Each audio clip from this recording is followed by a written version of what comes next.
just talk? It seemed like such an uncharacteristic offensive performance as a group this last game. Is there any way you can pinpoint what happened? Was it just one of those games, or is it ever really just that simple to dismiss it that way? Sometimes it is, but you do have to look at them and understand what happened and try to move forward. And we've had a great week of practice, a couple days in a row. Guys have been back at it. It's the NFL. You don't have time to lull on it too much. So we're kind of focused on Monday night. Did you get injured on that fumble, and did that affect you? No, we were good to go. A little neck thing, but we were good to go, and we're feeling great now. How long did it take for you to kind of get through whatever, with that fumble physically with the neck thing? 1 minute. I mean, we were good. You've been Mr. Unflappable. That's what we've seen. Were you rattled at all by that drop snap, and did it linger for you? Obviously, I was frustrated by it. Spotting them that field position was frustrating. But the next drive, we did go right down the field. I think we ran it really well that drive and did get points. So I was happy to see us bounce back that way. The Texans are an unfamiliar opponent since you only play them once every 4 years. But can you take anything from what D'Amico Ryans did in San Francisco, and you see some of the same style and scheme?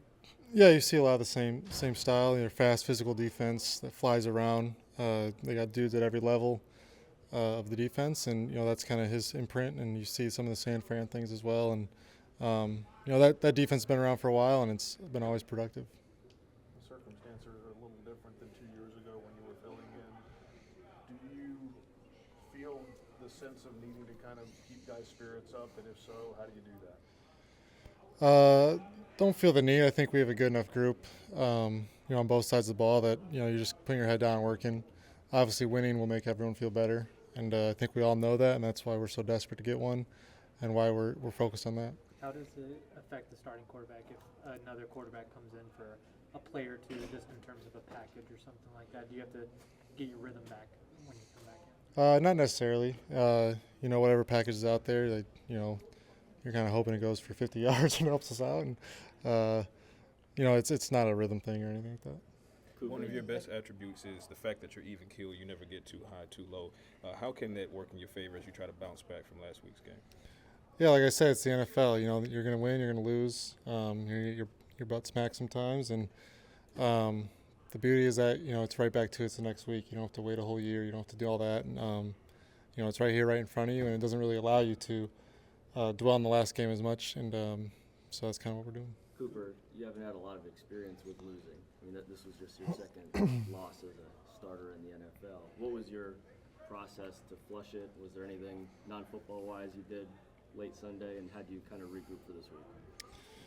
Nothing unusual. I mean, I had a lot of family in town, which was nice. You're there with family at the end of the day. And other than that, no, it's kind of a normal routine. You flush it, you have to. You get 24 hours, and you're on the Houston Texans. And usually you start watching tape of their team, and particularly this team, you see them flying around, the type of defense they are. It doesn't take too long to turn your focus to them. How would you describe the confidence you feel right now? Feel good. I mean, really good week of practice so far, and a lot of just excitement to get back out there. You talk about that defense flying around. Obviously, they coming off 5 interception game. What makes them so dangerous in that element?